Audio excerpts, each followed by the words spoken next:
ప్రేక్షకులందరికీ కూడా ముందు మరి విశ్వావసు ఉగాది నామ సంవత్సర శుభాకాంక్షలు. అయితే ఈ విశ్వావసు ఉగాది దేశ కాలమాన పరిస్థితులు ఎలా ఉండబోతున్నాయి, తర్వాత ఈ ఏడాది ముఖ్యమైన విశేషాలు ఏంటి, తర్వాత మరి ఏ ఏ నదులకి పుష్కరాలు రాబోతున్నాయి, ఎప్పుడు రాబోతున్నాయి, అలాగే గ్రహణాలు ఏమైనా ఉన్నాయా, ఇలాంటి సాధారణ విశేషాలని ముందుగా తెలుసుకుందాం. అయితే ఈ విశ్వావసు నామ సంవత్సరంలో మనకి ప్రారంభమే 6 గ్రహాల కూటమి ఒక విశిష్టతతో రానుంది. ఇది తదనంతరం మళ్ళీ ఇంచుమించుగా ఏప్రిల్ మధ్య వరకు కూడా పంచగ్రహ కూటమితో అలరారనుంది. ఇక ఇంతేకాకుండా ఈ సంవత్సరం అంతా కూడా అనేక రకాలైన విధానాల్లో అంటే కాంబినేషన్స్ అంటాం, అలాంటి కాంబినేషన్స్లో ఈసారి మనకి ఈ సంవత్సరం అంతా నిండి ఉంది. ఇలా 6 గ్రహాల కూటమి కొన్నాళ్ళు, చతుర్దశ కూటమి కొన్నాళ్ళు, పంచగ్రహ కూటమి కొన్నాళ్ళు, త్రిగ్రహ కూటమి కొన్నాళ్ళు, ఇలా వీటితో పాటుగా ఇంచుమించుగా జూన్ నెలలో మనకి సంపూర్ణ కాలసర్ప దోషంతో పాటుగా ఇంచుమించు గ్రహాలన్నీ కూడా మనకి ఈ సింహము తర్వాత కుంభానికి మధ్య మొత్తం అన్ని గ్రహాలు మాలికా యోగం అంటాం, అన్ని గ్రహాలు కూడా ఇంచుమించుగా మనకి ఇటు సింహం నుంచి కుంభం మధ్య నెలకొని ఉండటం అనేది కూడా జరుగుతుంది.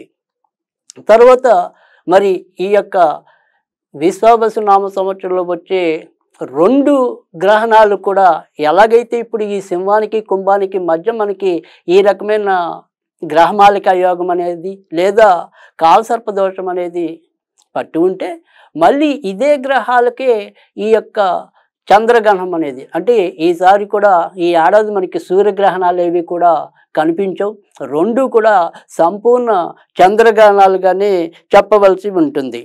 అయితే సెప్టెంబరు 7 రాత్రి వచ్చేది ఏదైతే ఉందో, అంటే అది ఇంచుమించుగా అర్ధరాత్రి వరకు కొనసాగుతుంది కాబట్టి తెల్లవారితే 8 అనుకోవాలి.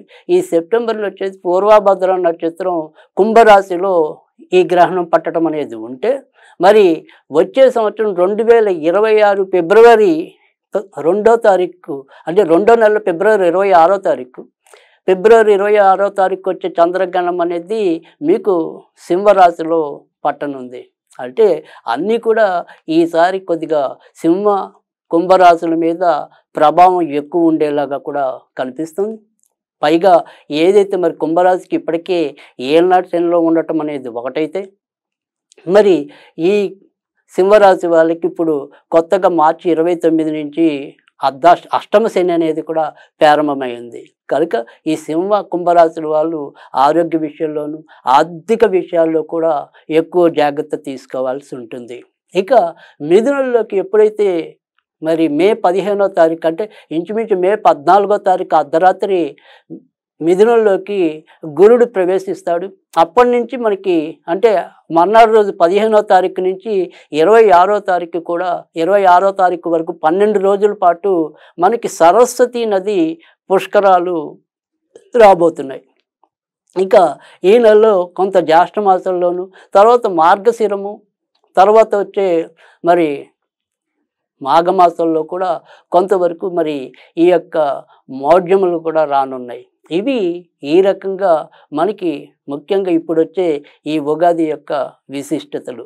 అయితే ఇక దేశ కాలమాన పరిస్థితులుగా చూసినట్టయితే కనుక ఈ ఏడాది బంగారము ఎంత పెరిగినప్పటికీ కూడా, అంటే చాలామంది విశ్లేషణ ప్రకారము 1,00,000 అధిగమిస్తుంది లేదా కనీసం 1,00,000 దాకా వస్తుందనేది ఎంతవరకు నిజమో, అలాగే ఇంచుమించుగా వచ్చే సంవత్సరం ఫిబ్రవరి మార్చికి మళ్ళీ 80-85 మధ్య స్థిరంగా ఉండిపోయే అవకాశాలు కూడా అలానే కనిపిస్తున్నాయి. తర్వాత వివిధ గ్రహాల యొక్క కూటమి వల్ల మరి రకరకాలైన రోగాలు కూడా మనుషులకి వెన్నంటడం అనేది అయితే ఉంటుంది. అయితే ప్రమాదాల స్థాయి మాత్రం తక్కువగా ఉంటుందని చెప్పచ్చు. రకరకాల వేరియంట్స్ ఉండొచ్చు కానీ అవి ఏవి కూడా మనకి మృత్యువుకి తీసుకెళ్ళవు. ఇక ప్రతి ఒక్కళ్ళు కూడా ఈ కలుషిత ఆహారం, తర్వాత వాళ్ళకి ఏదైనా సరే అకాల నిద్ర, అకాల భోజనం వల్ల తరచూ ఈ జీర్ణ వ్యవస్థకు సంబంధించిన విషయాల్లో ఎక్కువగా ఇబ్బందులు పడే అవకాశాలు ఎక్కువగా కనిపిస్తున్నాయి. ఇక ఆగస్టు నుంచి అక్టోబర్ మధ్య ఈసారి కొంతవరకు అధిక వర్షాలు, తర్వాత లేదా ఈ వరదలు ఇలాంటివి ఏమైనా సరే కొంత ప్రకృతి విలయ తాండవంగా చెప్పవలసి ఉంటుంది. ఈ సంవత్సరం అక్టోబర్ నుంచి మరి నవంబర్ వరకు, అలాగే వచ్చే సంవత్సరం ఫిబ్రవరి నుంచి మళ్ళీ ఉగాది వరకు కూడా ఏదైనా సరే రాజకీయ సంక్షోభాలు, రాజకీయాల్లో అనుకోని మార్పులు సంభవించే అవకాశాలు ఎక్కువగా కనిపిస్తున్నాయి. ఇక ఏవైతే ధాన్యపు ధరలు ఉంటాయో ఈసారి మరి ధాన్యాధిపతిగా కుజుడు కనుక ఏవేమైనా సరే ఈ ధరలు అనేది హెచ్చుతగ్గులు ఎక్కువగా ఉంటాయి. ఒక ఒడిదుడుకులు అంటే నిత్యం ఒకేలాగా ఉండకపోవటం, ఒకే రకంగా ఉన్నట్టుండి పెరగటం, ఉన్నట్టుండి తగ్గటం, ఈ రకంగా కొంత ఇబ్బంది ఎదుర్కోవటం అనేది కూడా జరుగుతుంది. ఇక ఈసారి మరి నవవిధ నాయకుల్లో రవి మనకి రాజుగా చెప్పాలి. అంతేకాకుండా ఆయన ఆర్గ్యాధిపతిగా కూడా మరి రవే ఉన్నాడు. తర్వాత మరి సస్యాధిపతిగాను నీరసాధిపతిగా బుధుడు ఉండటం అనేది జరిగింది. ధాన్యాధిపతిగా మరి కుజుడు అని చెప్పాం, రసాధిపతిగా శుక్రుడు అని చెప్పాం. తర్వాత మరి సేనాధిపతి శని అయితే గనక మరి మంత్రిగా చంద్రుడు ఉన్నాడు. ఎప్పుడైతే మరి ఈ మంత్రి చంద్రుడు అవుతున్నాడో ఈ ఆలోచనలు అవి అంత నిలకడగా ఇటు జనాలకు ఉండొచ్చు, పాలకులకు ఉండొచ్చు, ఎవరికైనా సరే అంత నిలకడైన ఆలోచన అనేది లేకపోవటం, ఎప్పుడు ఏ నిర్ణయాలు తీసుకుంటారో తెలియని చందాన్ని ప్రవర్తించడం అనేది కూడా ఎక్కువ అవుతుంది. అయితే ఇక్కడ రాజు మరి తర్వాత ఇటు మంత్రి ఇద్దరు కూడా మిత్రులు అవటం, మరి గ్రహాల్లో వాళ్ళని రాజు రాణిగా భావిస్తూ ఉండటం వల్ల చివరికి ఎలాంటి ఉపద్రవాలు ఉన్నప్పటికీ కూడా వాటి నుంచి మళ్ళీ బయటికి రావటం అనేది అయితే ఉంటుంది. ఇక ఈ సంవత్సరం మరి వివిధ నక్షత్రాలకి కందాయ ఫలాల గురించి ఏంటో తెలుసుకుందాం. అంటే ఈ కందాయ ఫలాలు అనేవి ఏంటంటే అవి నక్షత్రాలు బట్టి ఉంటాయి. ఏదైనా సరే బేసి సంఖ్య అనేది శుభ ఫలితాలు ఇవ్వడానికి, తర్వాత సరి సంఖ్య అనేది మిశ్రమ ఫలితాలు ఇవ్వడానికి, తర్వాత మరి ఏదైతే 0 అనేది శూన్యం అనేది ఉంటుందో అది కొంతవరకు వ్యతిరేక ఫలితాలు లేదా అనారోగ్యాన్ని ఇవ్వడానికి ఉంటుంది. మరి ఈ ఏడాది ఏదైతే అశ్విని నక్షత్రం ఉందో వారికి 3 అంటే మొదట 3, తర్వాత 0, తర్వాత 4 వీటిని మనం ఎలా భావించాలి అంటే కనుక ఇవి 4 నెలలకి ఒక ఫలితంగా తీసుకోవాలి. అంటే మొదట 4 నెలలు 3, తర్వాత 4 నెలలు 0, తర్వాత మరి చివరి 4 నెలలు కూడా 4. అంటే మొదట ఉన్న 3 కాబట్టి అశ్విని నక్షత్రం వాళ్ళకి మొదట మంచి ఫలితాలని, తర్వాత మధ్యలో 4 నెలలు అంత చెడు ఫలితాలు ఎక్కువ ఉంటాయని, చివరి మిశ్రమ ఫలితాలు ఉంటాయని భావించాలి. అలాగే ఇప్పుడు నేను చెప్పబోయే మిగతా నక్షత్రాల వాళ్ళందరూ కూడా ఇదే రకంగా 4 నెలలకి ఈ ఫలితాలు ఉండటం అనేది ఉంటుంది. భరణి నక్షత్రం వారికి 6 మరి 1 ఉన్నాయి. తర్వాత మరి కృత్తిక నక్షత్రానికి 1, 2, 3గా ఉన్నాయి. తర్వాత రోహిణి నక్షత్రం వారికి 4, 0, 0గా ఉన్నాయి. తర్వాత మరి మూసర నక్షత్రానికి 7, 1, 2గా ఉన్నాయి. తర్వాత మరి ఆరుద్ర నక్షత్రానికి 2, 2, 4లా ఉన్నాయి. తర్వాత మరి పునర్వసు నక్షత్రానికి 5, 0, 1. ఇక పుష్యమి నక్షత్రానికి అయితే గనక 1, 1, 3. ఇక ఆశ్లేష నక్షత్రానికి అయితే గనక 3, 2, 0. ఇక మకా నక్షత్రానికి 6, 0, 2. పుబ్బ నక్షత్రానికి అయితే గనక 1, 1, 4. ఉత్తర నక్షత్రానికి 4, 2, 1. హస్త నక్షత్రానికి 7, 0, 3. ఇక చిత్తా నక్షత్రానికి 2, 1, 0. స్వాతి నక్షత్రం 5, 2, 2. విశాఖ నక్షత్రం 0, 0, 4. ఇక అనురాధ నక్షత్రం అనేది 3, 1, 1. జ్యేష్ఠ 6, 2, 3. మూల 1, 0, 0. పూర్వాషాఢ 4, 1, 2. ఉత్తరాషాఢ 7, 2, 4. ధనిష్ట శ్రవణ నక్షత్రం 2, 0, 1. ధనిష్ట 5, 1, 3. శతభిషం 0, 2, 0. పూర్వభాద్ర 302, ఉత్తరాభాద్ర 614, చివరిగా మరి రేవతి 121. ఈ రకంగా మనం కందాయ ఫలాల గురించి తెలుసుకోవాలి. ఇంకా ఏదైనప్పటికీ కూడా ఈ విశ్వావసు నామ సంవత్సరం ఏదైతే ఉందో మనకి ఇది తెలుగు సంవత్సరాల్లో 39వది అవటం అనేది.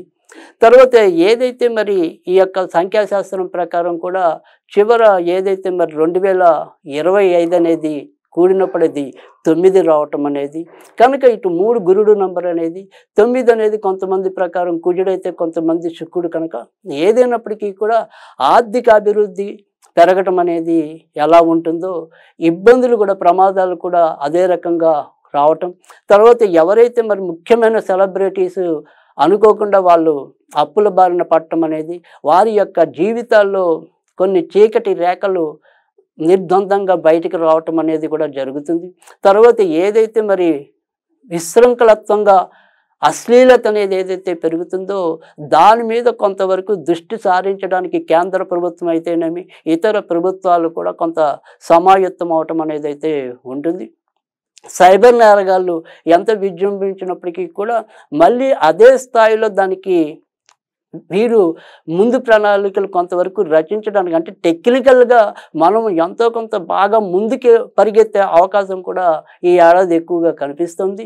అలాగే జిఎస్టీ ద్రవ్యోల్బణం వీటి యొక్క వృద్ధి రేట్ అనేది కూడా పెరిగేలాగా కనిపిస్తుంది. కనుక విశ్వావసు అనేది ఎన్ని ఒడిదుడుకులు, ఎన్ని ప్రమాదాలు ఎదురైనా కూడా తట్టుకుని నిలబడగలగడానికి ఎంతో కొంత ఆస్కారం ఉంది. కనుక ఎవరు కూడా మరీ భీతిల్లి చెందవలసిన అవసరం లేదు. అలాగే ఏదైనా సరే మనము ఇబ్బంది పడతామోనేమో అని ముందుగానే పిరికిగా కుంచుకుపోవాల్సిన అవసరం కూడా లేదు. ఇక ఈ సాధ్యమంత వరకు కూడా ఈ ఏడాది అంతా మనం ఎక్కువగా విష్ణుమూర్తిని పూజించడం వల్ల కూడా మనం ఎక్కువగా మంచిని పొందే అవకాశం ఉంటుంది. ఇది సాధారణ విశ్వావసు ఉగాది ఫలితాలు. మరి విశ్వావసు నామ సంవత్సరం వివిధ రాసుల వారికి ఏ రకమైన ఫలితాలని ఇవ్వబోతోంది? మరి ఈ వివిధ గ్రహాల కూటమి ఏదైతే మరి షష్టగ్రహ కూటమి కావచ్చు, పంచగ్రహ కూటమి కావచ్చు, అలాగే ఆకస్మికంగా ఏర్పడే వివిధ గ్రహాల దృష్టులు, అంటే శని కుజుల యొక్క సమసప్తక దృష్టి, మరి రవిశనుల సమసప్తక దృష్టి, ఇలాంటివి ఎన్నో కూడా రూపుదిద్దుకుంటున్న ఈ సంవత్సరంలో మరి ఎవరు ఎలాంటి ఇబ్బందులు పడతారు, ఎవరు ఎలాంటి ప్రయోజనాలని పొందగలుగుతారు అవి తెలుసుకుందాం. కన్యారాశి వారికి అయితే కనుక ఈ ఏడాది వీరికి కూడా ఆదాయం అయితే 14 ఉంది, వ్యయం అయితే 2 ఉంది. ఇక రాజ్యపూజ్య అవమానాలు మాత్రం సమానంగా 6 అనేవి ఉన్నాయి. అయితే కన్యారాశికి వచ్చేప్పటికి ఏంటంటే కొంతవరకు వీళ్ళు ముఖ్యంగా ఆరోగ్య విషయంలో కొంత జాగ్రత్త తీసుకోవాలి. ముఖ్యంగా ఏదైతే ఈ షష్టగ్రహ కూటమి అనేది 7వ స్థానంలో ఉంటుంది. తర్వాత మరి కొన్నాళ్ళు పంచగ్రహ, తర్వాత చతుర్థ గ్రహ కూటమి అనేది 8వ స్థానంలోకి రావటం అనేది ఉంటుంది. కనుక ఆకస్మిక అనారోగ్యాలు వచ్చే అవకాశాలు ఎక్కువగా ఉంటాయి.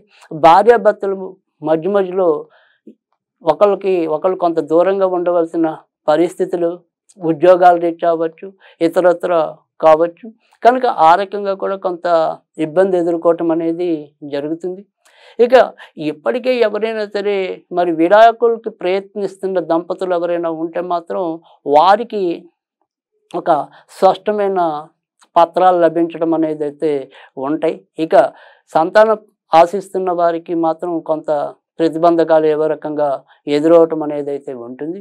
ఇక ఇప్పటికే సంతానం ఉన్న వాళ్ళు మాత్రం వారికి కొంత అభివృద్ధి పెరుగుతుందని చెప్పవచ్చు. మే తర్వాత నుంచి క్రమంగా మన సంతానాలు, అంటే ఈ కన్యారాశి సంతానంలో కొంత మంచి మార్పులు కలగటం అనేది అయితే ఉంటుంది.